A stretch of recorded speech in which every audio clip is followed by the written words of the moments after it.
जय राधा माधव कुंज बिहारी।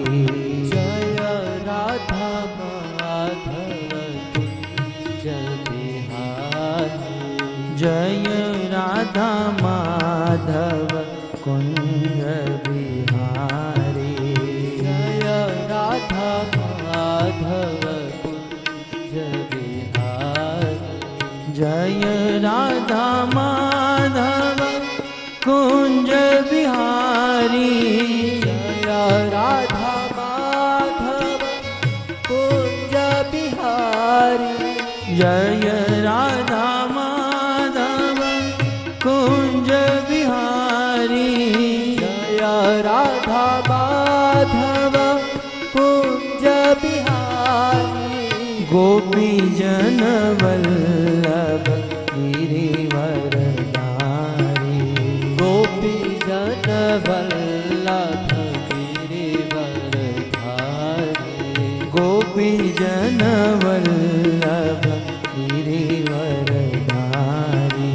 गोपी जन वल्लभ गिरिवरधारी। जय राधा माधव कुंज बिहारी। जय राधा माधव कुंज बिहारी।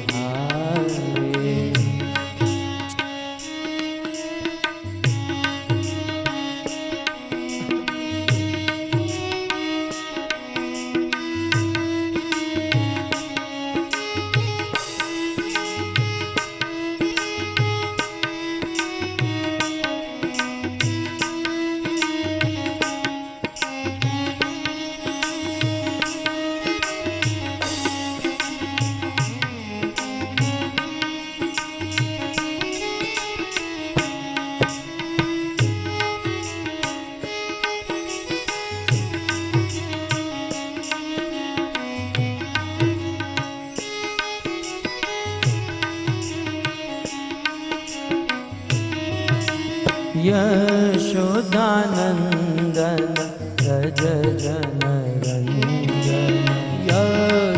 यशोदानंदन व्रज जन रंजन। यशोदानंदन व्रज जन रंजन। यशोदानंदन व्रज जन रंजन। यशोदानंदन व्रज जन रंजन। यशोदानंदन व्रज जन रंजन। यशोदानंदन व्रज जन रंजन। यशोदानंदन व्रज जन रंजन। यमुना तीर वनचारी। यमुना तीर वनचारी। यमुना तीर वनचारी। यमुना तीर वनचारी। जय राधा माधव कुंज बिहारी। जय राधा माधव कुंज बिहारी।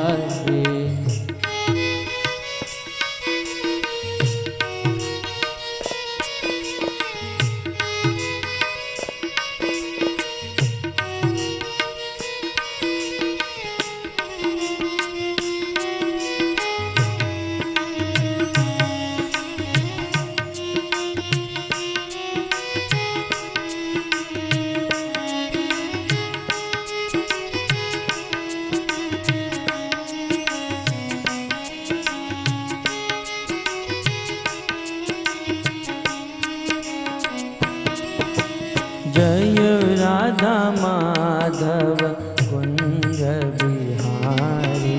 जय राधा माधव कुंज बिहारी। जय राधा माधव कुंज बिहारी।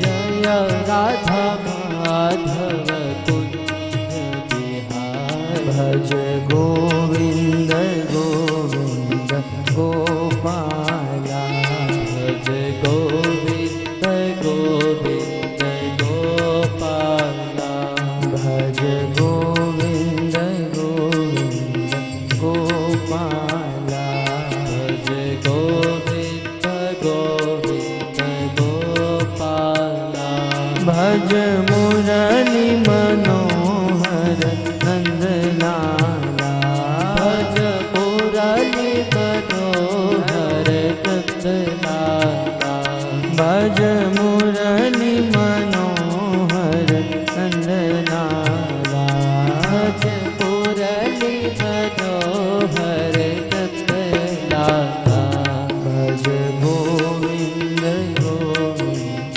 गोपाला भज गोविंद गोविंद गोपाला भज गोविंद गोविंद गोपाला भज गोविंद गोविंद गोपाला भज मुरली मनोहर नंदलाला भज मुरली मनोहर नंदलाला भज मुरली मनोहर नंदलाला भज मुरली मनोहर नंदलाला भज गोविंद गोविंद गोपाला भज गोविंद गोविंद गोपाला भज गोविंद गोविंद गोपाला भज गोविंद गोविंद गोपाला जय जय नंद यशोदा दुलार गिरिवरधारी गोपाल जय जय नंद यशोदा दुलार गिरिवरधारी गोपाल जय जय नंद यशोदा दुलार गिरिवरधारी गोपाल जय जय नंद यशोदा दुलार गिरिवरधारी गोपाल गोपाल गोपाल गोपाल गोपाल गोपाल गोपाल गोपाल गोपाल गोपाल गोपाल गोपाल गोपाल गोपाल गोपाल गोपाल गोपाल जय नंद यशोदा दुलार गिरिवरधारी गोपाल जय जय नंद यशोदा दुलार गिरिवरधारी गोपाल जय जय नंद यशोदा दुलार गिरिवरधारी गोपाल जय जय नंद यशोदा दुलार Girivardhari Gopal Gopal Gopal Gopal Gopal Gopal Gopal Gopal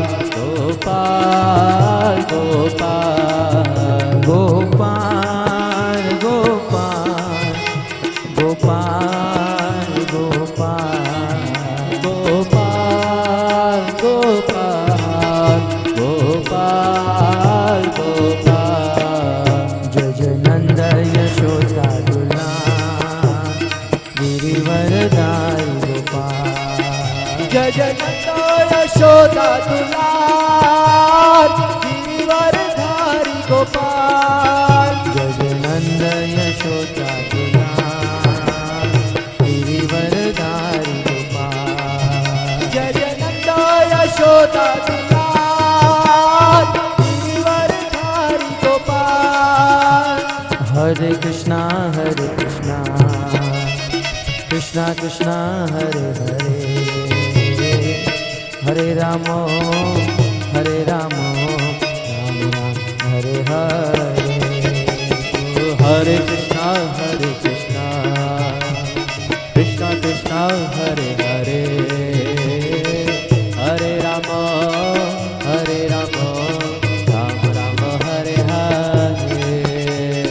Hare Krishna Krishna Krishna Krishna Hare Hare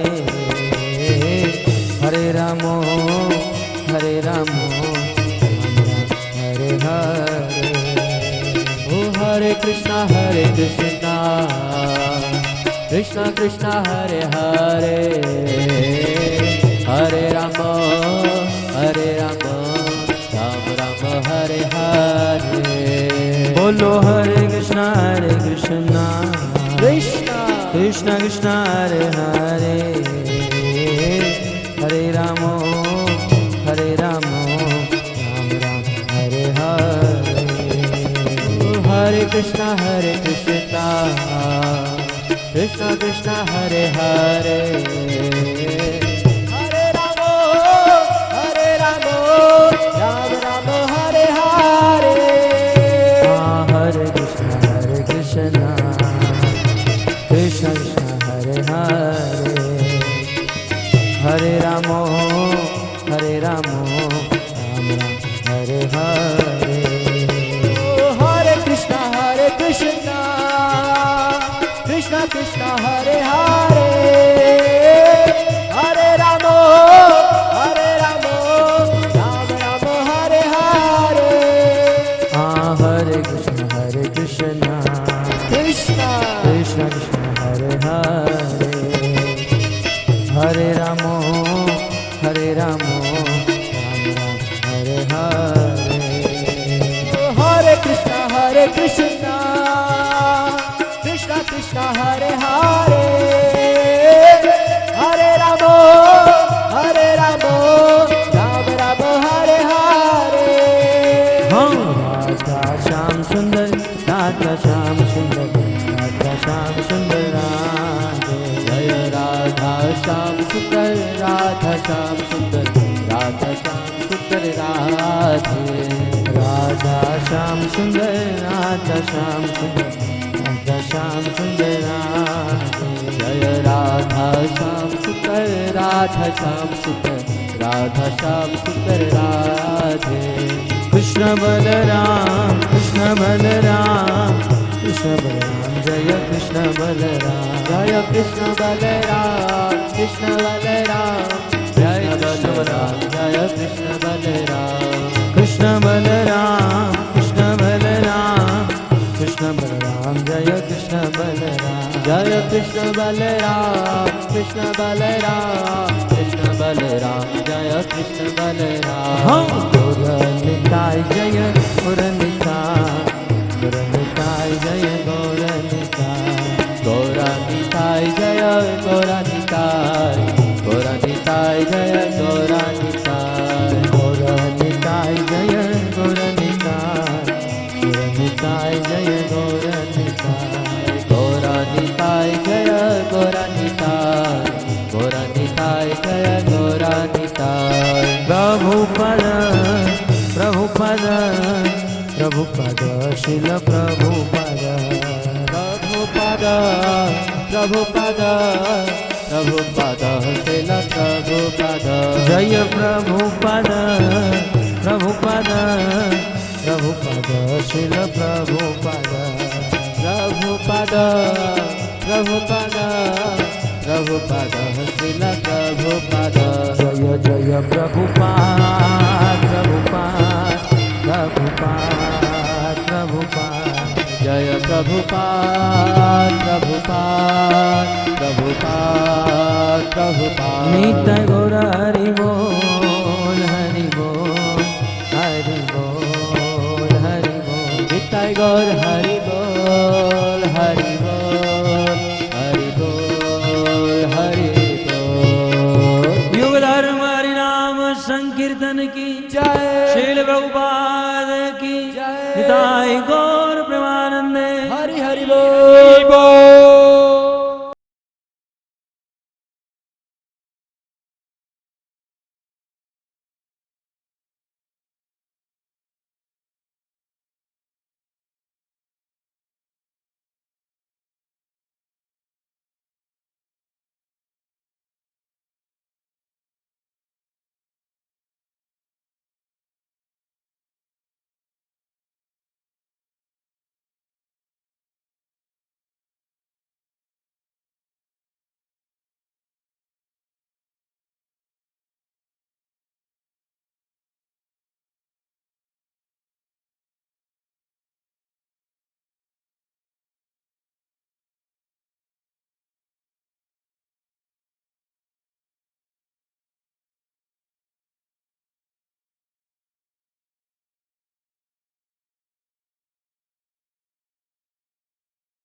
तमिदं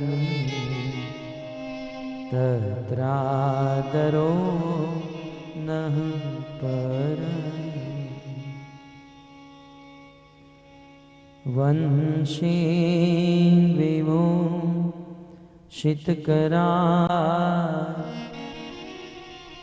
पीताम्बरदरुणबिं नपदारविन्दं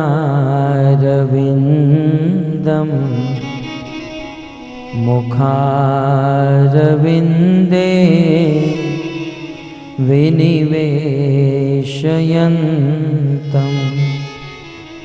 वटस्य पत्रस्य पुटेशयानं बालं मुकुन्दं मनसा स्मरामि श्रीकृष्ण गोविन्द हरे मुरारे हे नाथ नारायण वासुदेव जिह्वे पिबत्स्वा मृत में तदेव गोविन्द दामोदर माधवेति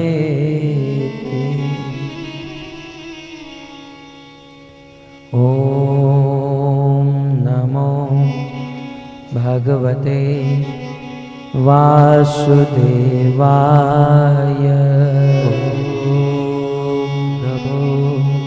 भगवते वासुदेवाय ॐ नमो भगवते वासुदेवाय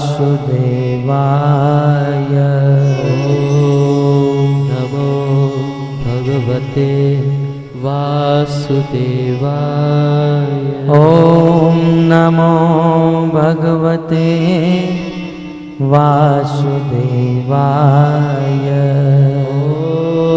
नमो भगवते वासुदेवाय नारायणं नमस्कृत्य नारायणं नमस्कृत्य नरं चैव नरोत्तमं नरं चैव नरोत्तमं देवीं सरस्वतीं व्यासं देवीं सरस्वतीं व्यासं ततो जयमुदीरये ततो जयमुदीरये नष्टप्रायेषु भद्रेषु नष्टप्रायेषु भद्रेषु नित्यं भागवत सेवया नित्यं भागवत सेवया भगवती उत्तम श्लोके भगवते उत्तम श्लोके भक्तिर्भवति नैष्ठकी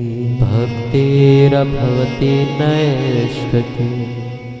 श्रीमद्भागवत स्कंद 3 अध्याय 21 श्लोक क्रमांक 1।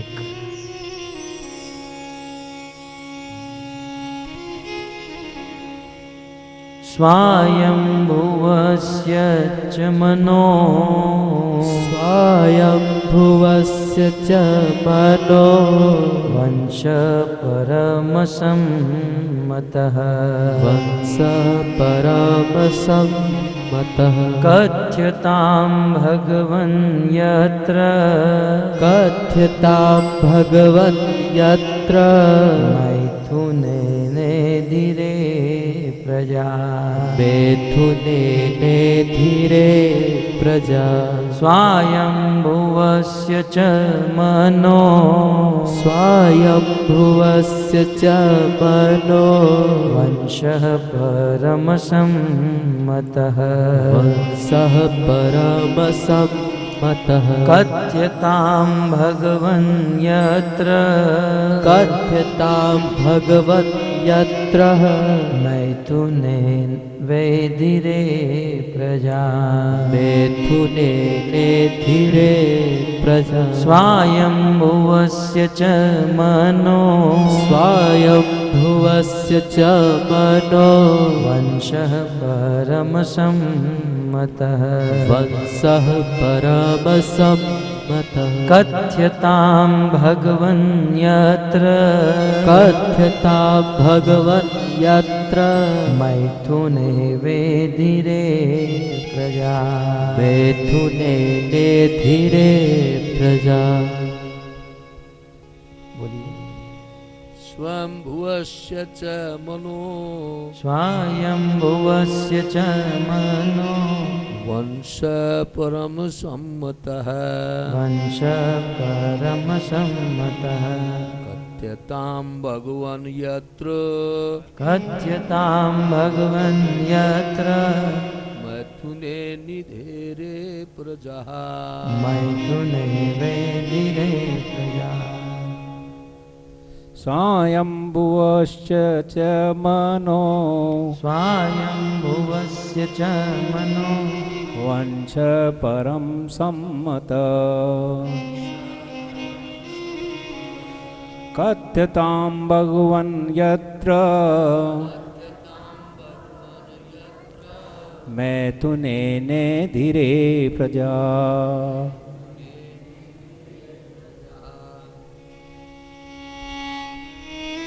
हरे कृष्णा कृष्णा कृष्ण हरे हरे हरे राम राम राम हरे हरे।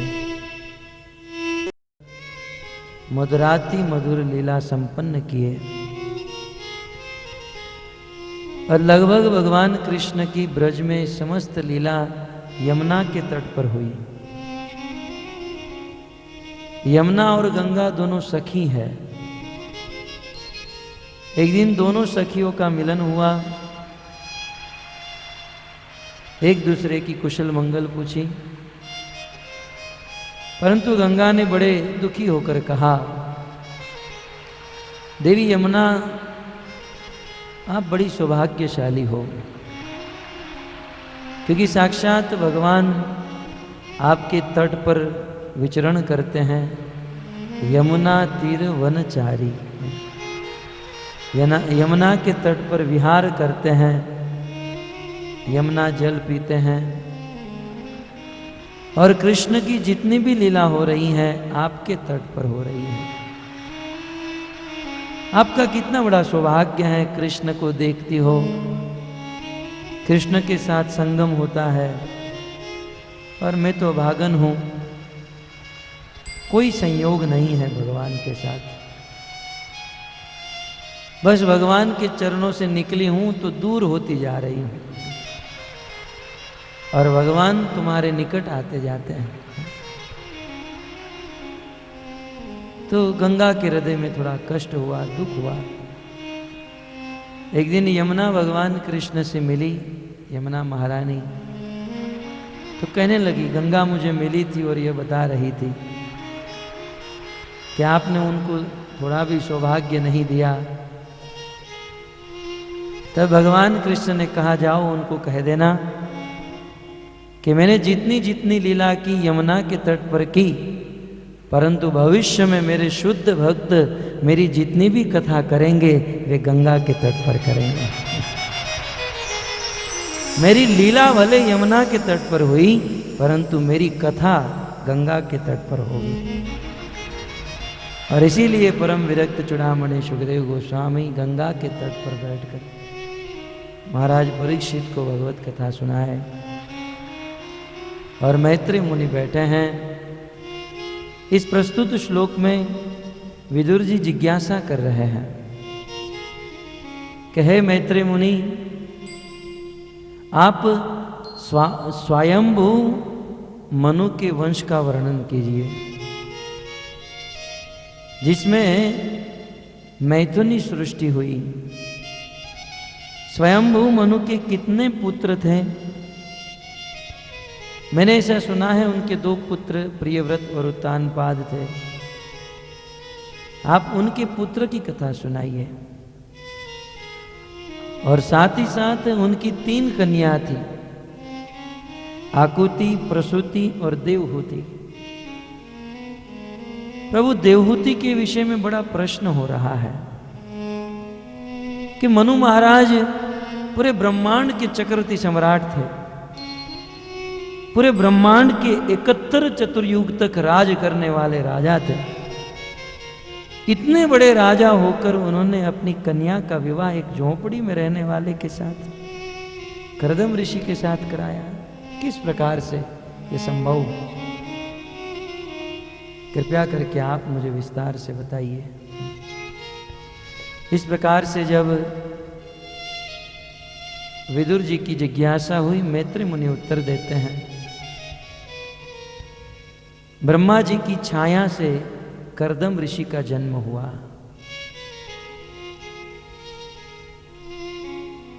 और ब्रह्मा जी ने कर्दम ऋषि को आज्ञा दी कि आप विवाह करो और विवाह करके सृष्टि करो, प्रजा की उत्पत्ति करो। कर्दम ऋषि को जब विवाह करने की आज्ञा मिली, तुरंत वे तपस्या करने चले गए। आज के पिता यदि अपने बच्चे को कहते बेटा शादी कर ले, तुरंत शादी कर लेगा। आज तो बेटे पूछते भी नहीं है, शादी करके आ जाते हैं, पिताजी हो गया हमारा कल्याण। परंतु देखिए कितनी सुंदर एक परंपरा, एक आदर्श स्थापित कर रहे हैं। पिताजी ने कहा विवाह करो, परंतु कर्दम ऋषि जानते थे जब तक ठीक से तपस्या न की जाए, भगवान को प्रसन्न न किया जाए, तब तक गृहस्थ आश्रम ठीक से नहीं बिता सकते हैं। इसलिए भगवान ने जब वर्णाश्रम सिस्टम बनाई, चतुर्वर्ण मया सृष्टम, तब भगवान ने 25 वर्ष तक ब्रह्मचर्य व्रत का पालन करना, वेद शास्त्र का अध्ययन, पठन पाठन इत्यादि करके जब तपस्या की जाती है 25 वर्ष तक, तब 25 वर्ष के बाद गृहस्थ आश्रम ठीक से जी सकते हैं। अन्यथा गृहस्थ आश्रम में अनेकों प्रॉब्लम, तकलीफ होती है। कर्दम ऋषि तपस्या करने चले गए और भक्तों उन्होंने तपस्या प्रारंभ की। कहते हैं 10,000 वर्ष तक उन्होंने तपस्या की।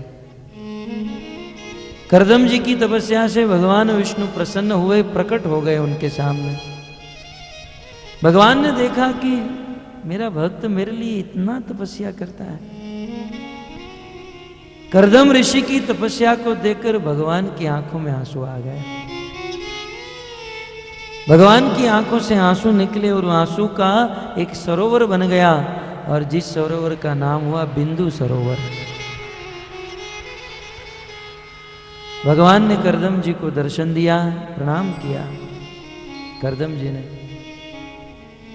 भगवान ने कहा कर्दम तुम्हारी तपस्या से प्रसन्न हूं, तो वो मांग लो।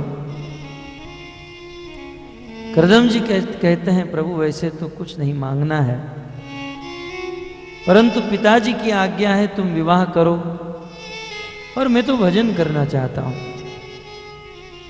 परंतु पिता की आज्ञा को भी नहीं ठुकरा सकता हूं। अतः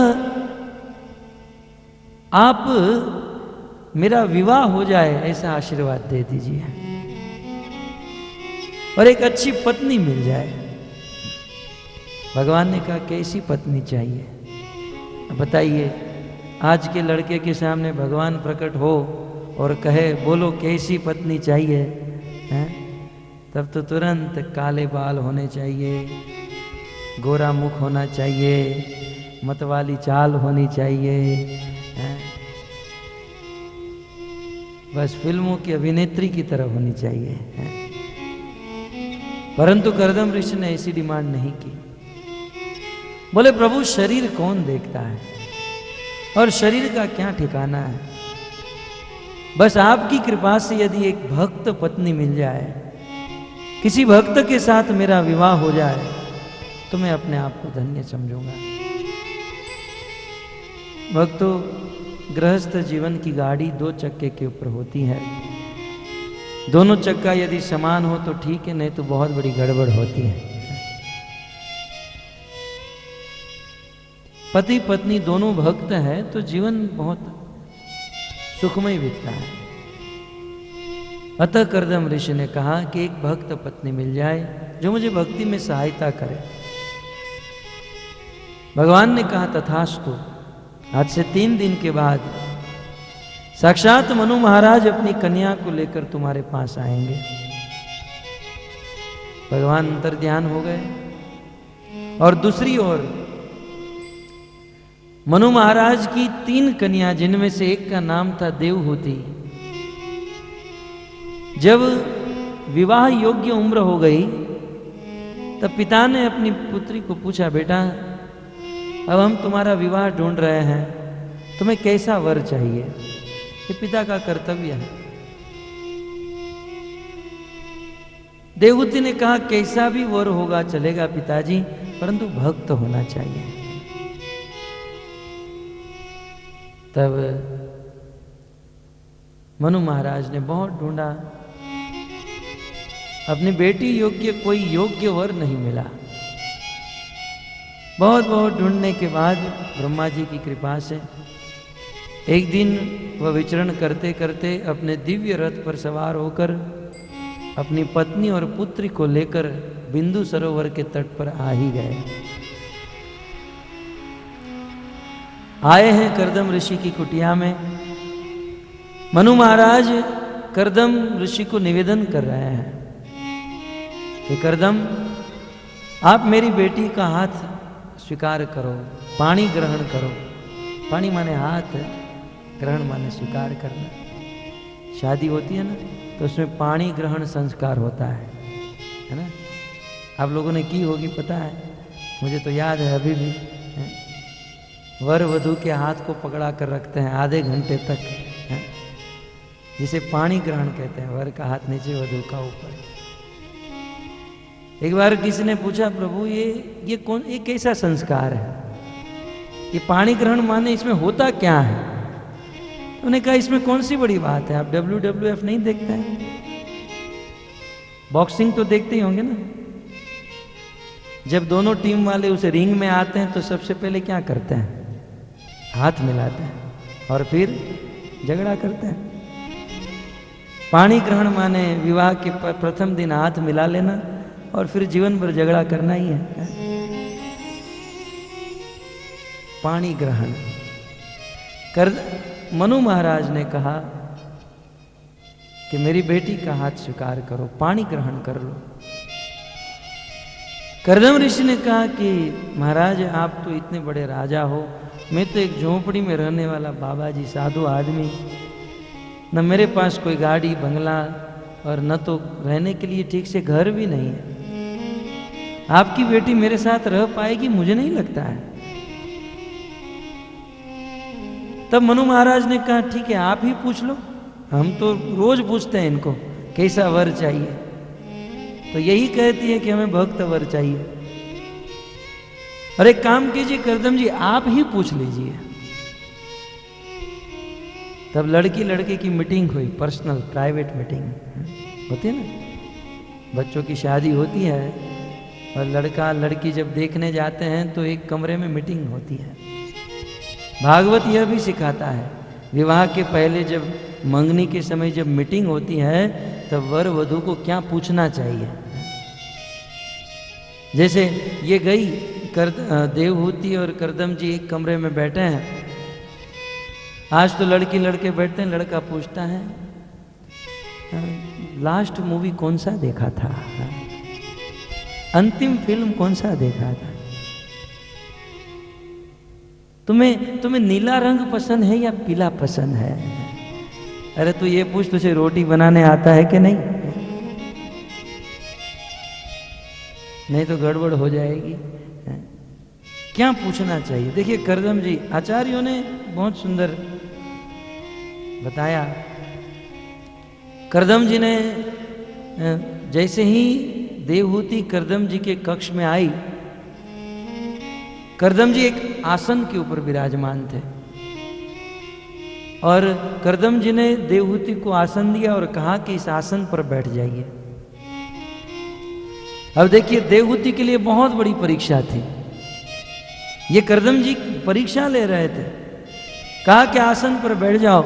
यदि देवहूति आसन पर बैठ जाए तो अपने होने वाले पति की बराबरी करना ये पत्नी का धर्म नहीं है। पत्नी को सदैव अपने पति के पीछे रहना चाहिए, एक कदम पीछे। करदम जी इन्हें आसन दिया, यदि आसन पर बैठे तो पति की बराबरी हो जाए, और यदि आसन पर न बैठे तो होने वाले पति की आज्ञा का उल्लंघन हो जाए। देवहूति धर्म संकट में फंस गई, लेकिन देवहूति आखिर देवहूति थी ना। तुरंत एक ही घड़ी में उन्होंने सोच लिया और करदम जी की आज्ञा का पालन भी किया और मर्यादा को भी भंग नहीं होने दी। क्या किया देवहूति ने? आचार्य गण वर्णन करते हैं, देवहूति ने एक हाथ उस आसन पर रख दिया और देवहूति उस आसन के नीचे बैठ गई। हाथ आसन पर रखने से आसन पर बैठना भी आज्ञा का पालन भी हो गया, और आसन के नीचे बैठने से होने वाले पति के नीचे उसकी बराबरी न करते हुए उनसे एक स्टेप नीचे बैठ गए। करदम जी ने तुरंत परीक्षा ले ली, बोले मेरे लिए तो ठीक है। करदम जी ने कहा कि देखो, मेरे पास कोई ऐश्वर्य नहीं, कोई धन नहीं है, मैं तो भजन करने वाला आदमी। तुम राजा की कन्या हो, क्या तुम मेरे साथ रह सकती हो? देवहूति ने कहा, यदि आप कृष्ण भक्ति करते हो तो जीवन में कैसी भी स्थिति आ जाए मैं रहने के लिए तैयार हूं। दोनों ने एक दूसरे के प्रस्ताव को स्वीकार किया, विवाह हो गया। मनु महाराज वहां से वापस लौट गए, परंतु बहुत बड़ा प्रश्न उठा कि दुनिया के इतने बड़े राजा, भक्त तो 2-5 वर्ष के किसी देश के राजा नहीं थे, इस पृथ्वी के राजा नहीं थे, इस पृथ्वी समेत 14 लोग पूरे ब्रह्मांड के राजा थे। और पूरे ब्रह्मांड के राजा कितने युग तक? 71 चतुर्युग तक पूरे ब्रह्मांड के ऊपर राज करने वाले राजा मनु ने अपनी कन्या का विवाह एक झोंपड़ी में रहने वाले करदम ऋषि के साथ कराया। मनु महाराज पागल नहीं थे, बड़े बुद्धिमान थे। मनु महाराज जानते थे कि संसार में एक कृष्ण का भक्त अपनी बेटी को जितना सुख दे सकता है, एक कृष्ण भक्त अपनी पत्नी को जितना सुख दे सकता है, उतना सुख इस दुनिया का कोई आदमी नहीं दे सकता। मनु महाराज जानते थे। आज तो लोग अपनी बेटी का विवाह कराने के लिए धनी लड़के चुनते हैं, और शादी के बाद पता चलता है ये तो शराब पीता है। अच्छा, रूपवान लड़के को ढूंढते हैं, बंबई में होना चाहिए, अमेरिका में होना चाहिए। लोग मात्र शरीर को देखते हैं, परंतु धन्य है मनु महाराज, करदम ऋषि के देह को नहीं देखा, उस देह के अंदर रहे हुए गुण को देखा। इस संसार में वही व्यक्ति बुद्धिमान है जो गुण को देखता है, शरीर को न देखे। क्योंकि ये शरीर तो कब तक रहेगा, शरीर का रूप कब तक रहेगा। राजा जनक की सभा में एक दिन अनेकों राजा महाराजा क्षत्रिय एकत्रित हुए थे, और उस समय अष्टावक्र ऋषि उस सभा में पधारे। उनके पिताजी बीमार थे, उनको आना था, लेकिन वो नहीं आए तो अष्टावक्र ऋषि आ गए। अष्टावक्र ऋषि जो 8 अंगों से टेढ़े हैं, बिल्कुल विकृत शरीर है उनका। ऐसे अष्टावक्र ऋषि राजा जनक की सभा में आए तो जितने भी क्षत्रिय राजा महाराजा थे, ये सब लोग हंसने लगे इनके शरीर को देखकर। जब राजा महाराजा हंसने लगे तो उनको देखकर अष्टावक्र ऋषि डबल हंसने लगे। सभी राजा महाराजा चुप हो गए, सन्नाटा छा गया, और पूछने लगे, मुनिवर, हम तो आपके शरीर को देखकर हंस रहे हैं, लेकिन आप किसको देखकर हंस रहे हैं? आपके हंसने का कारण क्या? उस समय अष्टावक्र ऋषि ने इतना ही कहा था भक्तों कि मैंने ऐसा सुना था कि राजा जनक की सभा में बड़े बड़े राजा महाराजा और क्षत्रिय आए हैं। मैंने ऐसा सुना था कि इस सभा में बड़े बड़े क्षत्रिय आए हैं, लेकिन यहां आकर देखा तो सब लोग मोची बैठे हैं, सब लोग चमार बैठे हैं, क्योंकि आप लोग मेरे शरीर को देख रहे हो, शरीर के अंदर रहे हुए आत्मा और परमात्मा को नहीं देख रहे। जो शरीर को देखता है, जिनका शरीर से ही लेना देना है, ये गोरा है, ये गोरी है, ऐसा है, वैसा है। भक्तों, चमड़े के साथ काम करने वाला चमार माना जाता है, मोची माना जाता है। दैहिक बुद्धि न रखते हुए आत्मिक बुद्धि रखनी चाहिए, गुण देखने चाहिए, क्योंकि यह रूप आज है, कल नहीं है, परंतु गुण जो है वह जीवन पर्यंत तक रहते हैं।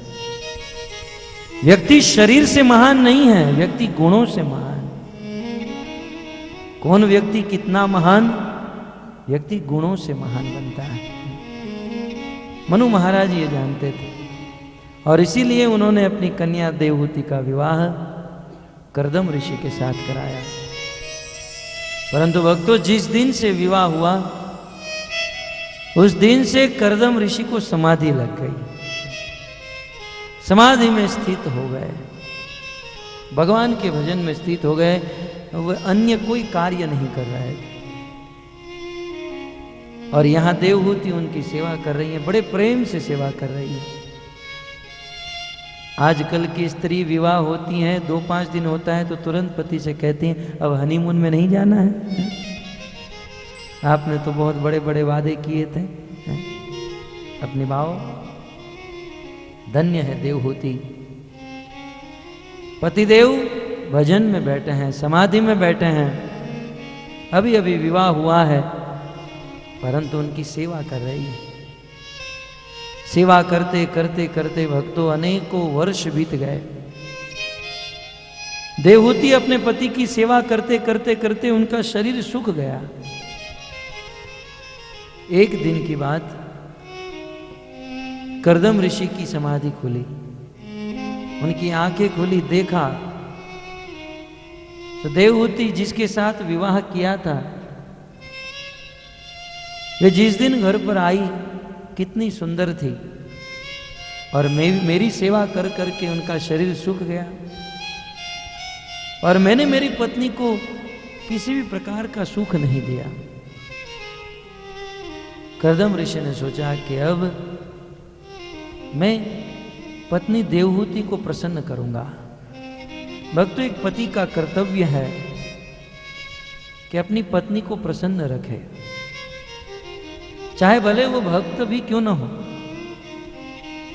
मैं नहीं मानता हूं कि एक भक्त पति भले दीक्षित हो, गले में कंठी है, भाल में तिलक है, शिखा है, परंतु अपनी पत्नी को किसी बगीचे में लेकर जाए और झूले पर बैठकर दो प्रेम से बातें करे, तो उसमें बहुत बड़ा आसमान फट जाएगा, या बहुत बड़ा अपराध हो जाएगा। भक्तों को ये करना चाहिए। कर्दम ऋषि सिखा रहे हैं, भागवत के आदर्श गृहस्थ हैं।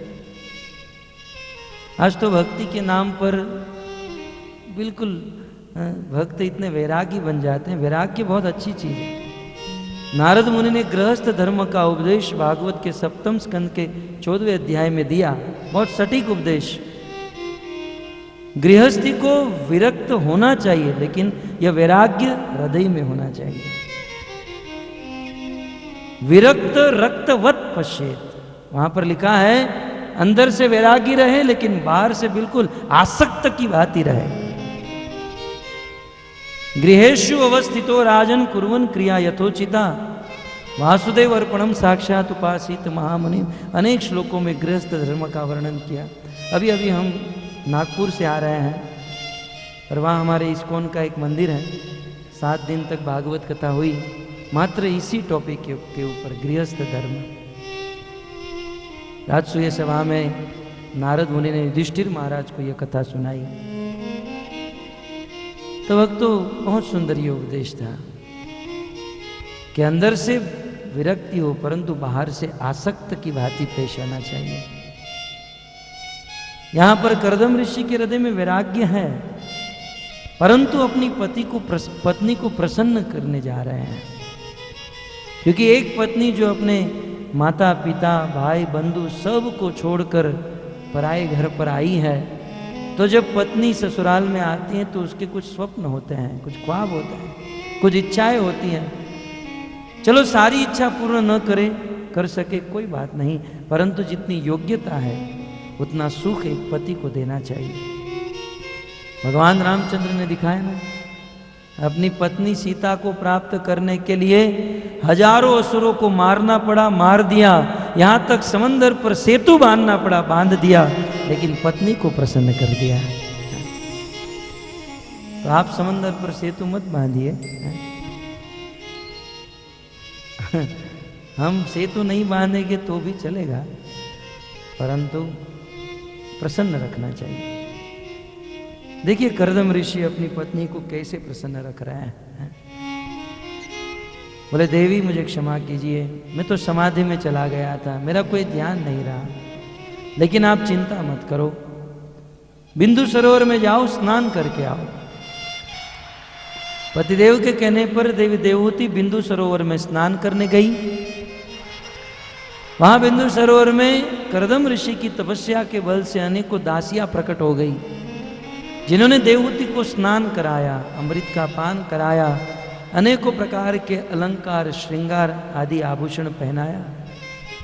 और देवहूति जब बिंदु सरोवर से बाहर निकली, विवाह होकर जिस दिन जिस सुंदरता को लेकर आई थी, उसे कोटि कोटि गुना सुंदर कर्दम जी की तपस्या से बन गई। एक भक्त का कर्तव्य, एक भक्त का कर्तव्य है, खुद भले वैरागी रहे परंतु पत्नी को प्रसन्न रखे। पत्नी को कहे अच्छे से अच्छी साड़ी पहनो, अच्छे से अच्छे गहना पहनो, पत्नी को पूर्ण रूप से प्रसन्न रखे, क्योंकि पत्नी श्रृंगार करे यही उनका सौभाग्य है। तो कर्दम ऋषि ने बहुत सुंदर उनको आभूषण इत्यादि पहनाया। कर्दम जी ने कहा कि जिस दिन से विवाह हुआ मैं तो तुम्हें कहीं कोई गार्डन में नहीं लेके गया, बगीचे में नहीं लेकर गया, चलो आज मैं तुम्हें लेकर जाता हूं।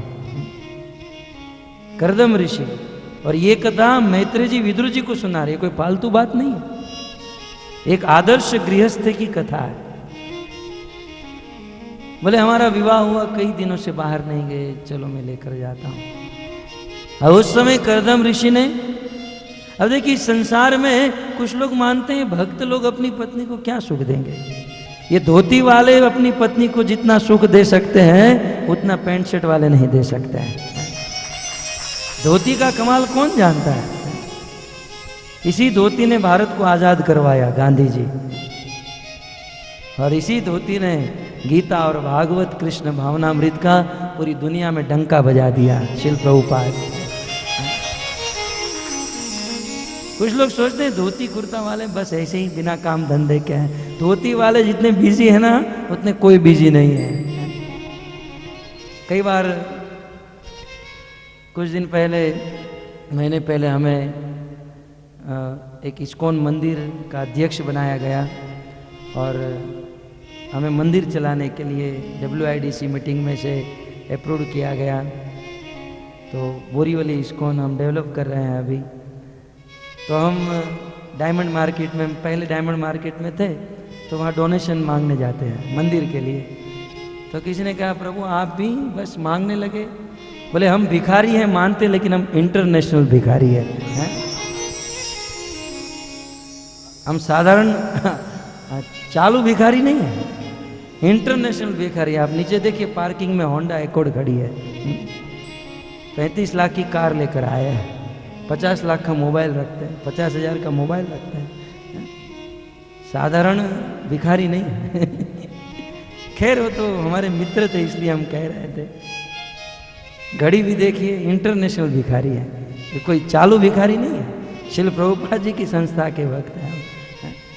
तो गर्व होता है हमें, प्रभुपाद जी के हैं हम और प्रभुपाद के लिए सेवा कर रहे हैं। खैर मैं भक्त की बात कर रहा था। एक भक्त अपनी पत्नी को, गृहस्थी को जितना सुख दे सकता है उतना और कोई नहीं दे सकता।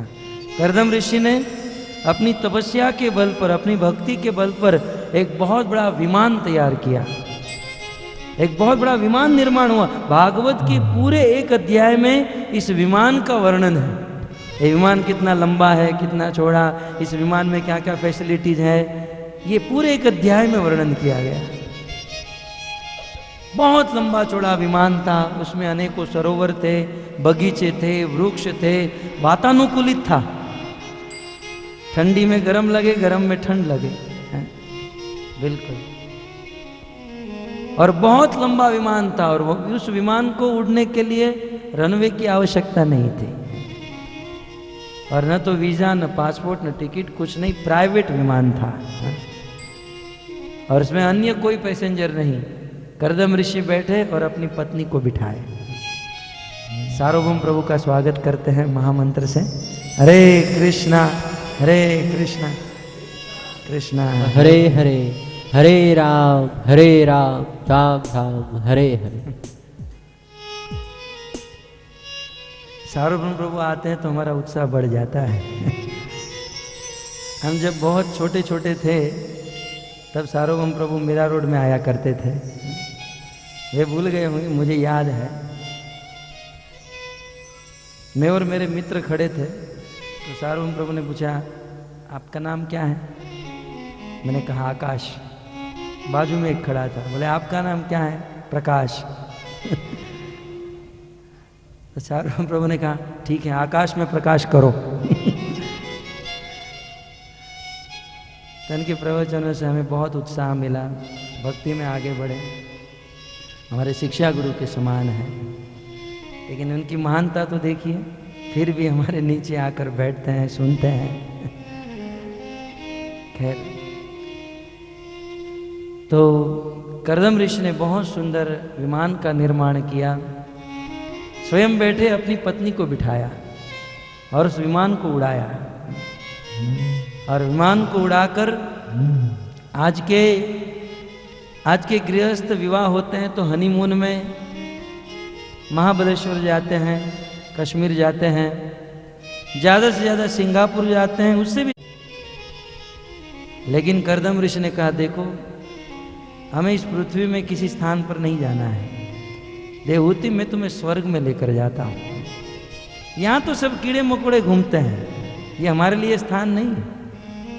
कर्दम ऋषि अपने विमान को लेकर स्वर्ग में गए, जहाँ बड़े बड़े देवताओं को भी एंट्री नहीं है। ऐसे ऐसे स्थान पर कर्दम ऋषि ने अपनी पत्नी को विचरण कराया, बगीचे में। और 2-3 गाने भी गाए होंगे, 1-2 शायरी भी बोले होंगे। गृहस्थ हैं। और कुछ दिन तक इस प्रकार से विचरण किए। एक दिन देवहूति ने कहा, पतिदेव अब घर से बाहर निकले बहुत दिन हो गया, अब घर की याद आ रही है। देवहूति ने कहा अब मुझे घर की याद आ रही है, अब घर वापस लौटना चाहिए। इसी को कहते हैं गृहिणी। न गृहम गृहत्याहु गृहिणी गृह उच्यते। श्रील प्रभुपाद जी भागवत के प्रारंभ में, भगवत गीता के प्रारंभ में परपोर्ट में लिखते हैं कि गृहिणी को चाहिए कि सदैव घर में आसक्त रहे। गृहिणी का अर्थ होता है पत्नी, और पत्नी को चाहिए कि सदैव अपने घर का ध्यान रखे। और जिस पत्नी का मन अपने घर में है, और जो पत्नी अपने घर का ठीक से ध्यान रखती है, वो पत्नी मर्यादा में रहती है।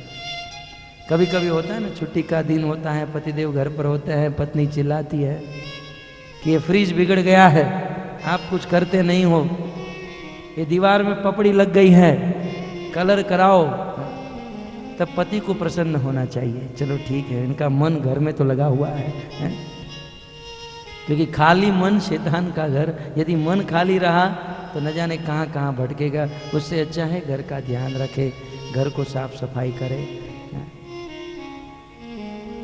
देवहूति को घर की याद आई।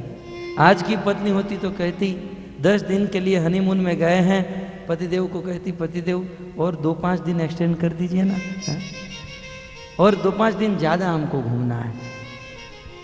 परंतु देवहूति ने कहा नहीं, चलो घर वापस लौटता है।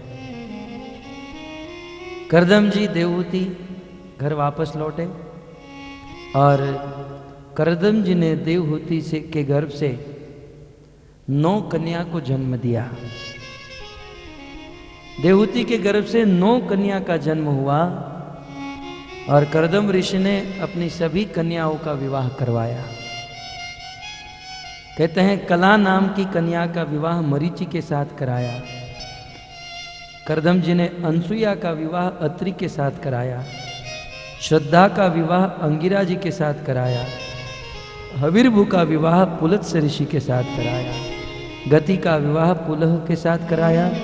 क्रिया का विवाह क्रतु के साथ कराया और ख्याति का विवाह भृगु के साथ कराया। अरुंधति का विवाह वशिष्ठ जी के साथ कराया और शांति का विवाह अथर्वा के साथ कराया। इस प्रकार से अपनी 9 कन्या का विवाह करदम ऋषि ने कराया। और अब करदम जी की इच्छा हुई कि अब जीवन का बहुत लंबा काल बीत गया, क्योंकि आप समझ सकते हैं 9 कन्या हुई और 9 कन्या बड़ी हो गई, उनका विवाह होना तो समय तो बीत ही जाएगा। अब लंबा समय बीत गया, अब मुझे वैराग्य लेकर वन में चले जाना चाहिए, वानप्रस्थ वन में प्रवेश कर लेना चाहिए। परंतु सोचा मैं चला जाऊंगा तो देवहूति का ध्यान रखने वाला कौन? इसलिए करदम जी को इच्छा हुई देवहूति को एक संतान दे दो, एक पुत्र दे दो। भक्तों, करदम ऋषि भगवान के परम भक्त थे, भक्ति की परम चरम सीमा में स्थित थे। और देवहूति भी परम भक्त थी, भक्ति की परम चरम सीमा में स्थित। शास्त्र का सिद्धांत है जब पति और पत्नी दोनों भक्त होते हैं, दोनों के हृदय में शुद्ध भक्ति होती है, तो उनके गर्भ से या तो शुद्ध भक्त का जन्म होता है या साक्षात भगवान का जन्म होता है। भक्तों, करदम जी के द्वारा देवहूति के गर्भ में एक संतान आया और वह संतान का जन्म कार्तिक महीना कृष्ण पक्ष बुधवार के दिन देवहूति के गर्भ से साक्षात भगवान कपिल देव का जन्म हुआ। श्री कपिल देव भगवान की जय।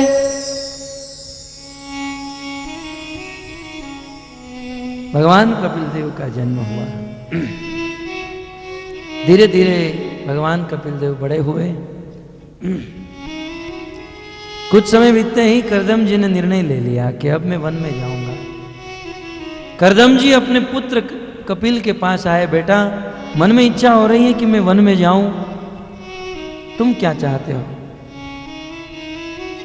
भगवान कपिल देव ने बहुत सुंदर कहा, पिताजी आपके मन में यदि ऐसा विचार आया तो आप देरी मत कीजिए। शुभ कार्य में कभी देरी नहीं होनी चाहिए। गच्छ कामम मया पृष्ठो मयि संन्यस्त कर्मणा। यदि आप मुझे पूछो तो आपको तुरंत चले जाना चाहिए। और जित्वा सुदुस्त्यजम मृत्युम अमृतम त्वायम माम भज।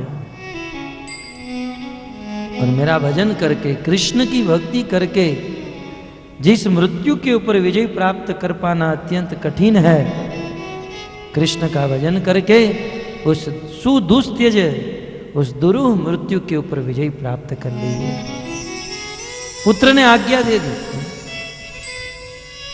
अब करदम जी अपनी पत्नी के पास गए, देवहूति को कहा, प्रिय अब मेरी इच्छा है कि मैं वन में चला जाऊं।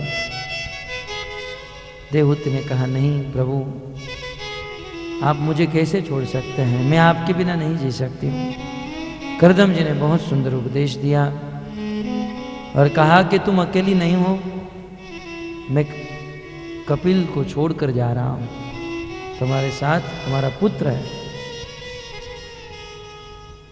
देवहूति के हृदय में कष्ट तो हुआ।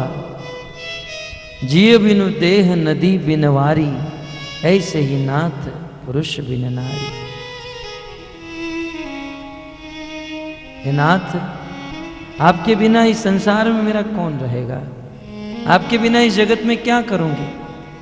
जैसे पानी के बिना नदी कुछ काम की नहीं, प्राण के बिना देह कुछ काम का नहीं, वैसे आपके बिना मैं क्या करूंगी? आप मत जाइए। रोका, परंतु फिर भी नहीं रोके। जिसके हृदय में वैराग्य रूपी प्रचंड वेग होता है, उसके मार्ग में कितने भी बड़े अवरोध आए, वह तीव्रता उस अवरोध को तोड़कर फोड़कर आगे चली जाती है। जैसे गंगा के मार्ग में अनेकों पहाड़ पर्वत पत्थर आते हैं, लेकिन वह किसी के रुकने से नहीं रुकती हैं। वैसे जिसके हृदय में भगवान की शुद्ध भक्ति आ चुकी है, वो भक्त किसी के रुकने से नहीं रुकता है।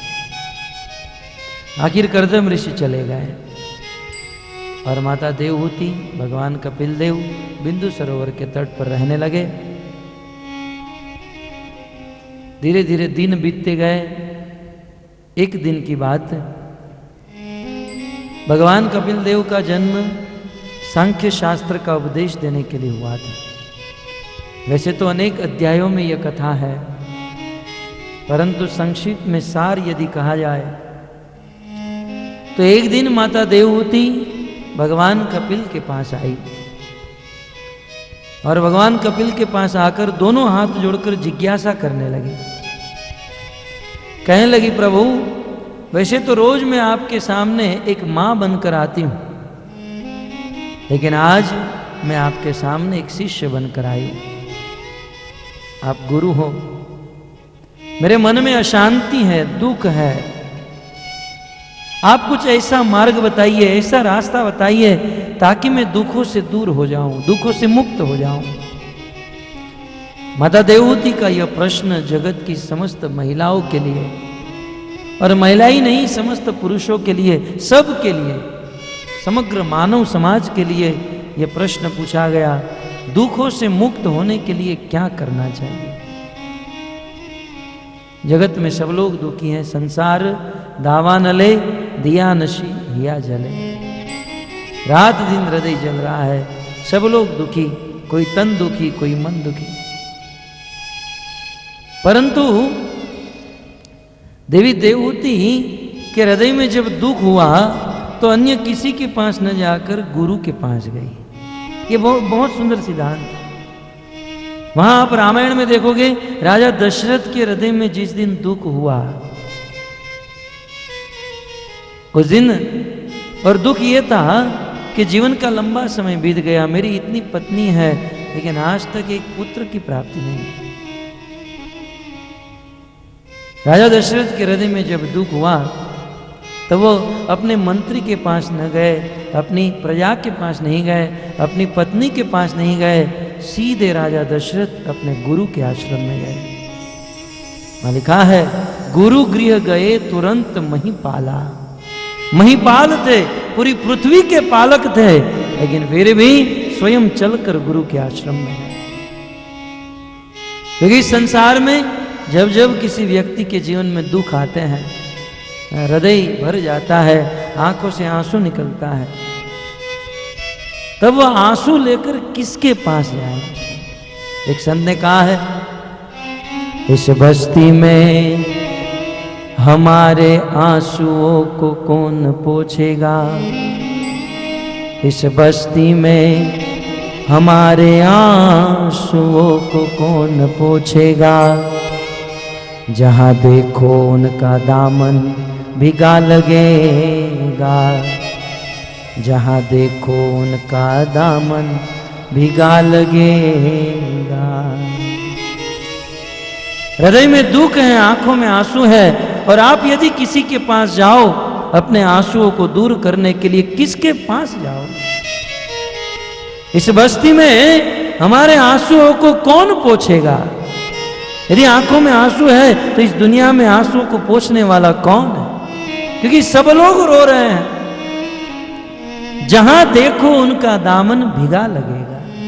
सब लोग रो रहे हैं, राजा भी रो रहे हैं, रंक भी रो रहे हैं, सब लोग रो रहे हैं। जिनके पास दुख लेकर जाओगे वह आदमी खुद दुखी हैं, वह हमारे दुख को दूर क्या करेंगे। इसलिए हृदय में जब दुख आता है तब अन्य किसी के पास न जाकर गुरु के पास जाना चाहिए। गुरु ही हमें योग्य मार्ग दिखा सकते हैं, गुरु ही हमें उपदेश के द्वारा दुख से दूर करके नित्य सुख प्रदान कर सकते हैं। आज माता देवहूति अपने दुख को लेकर भगवान कपिल देव के पास आई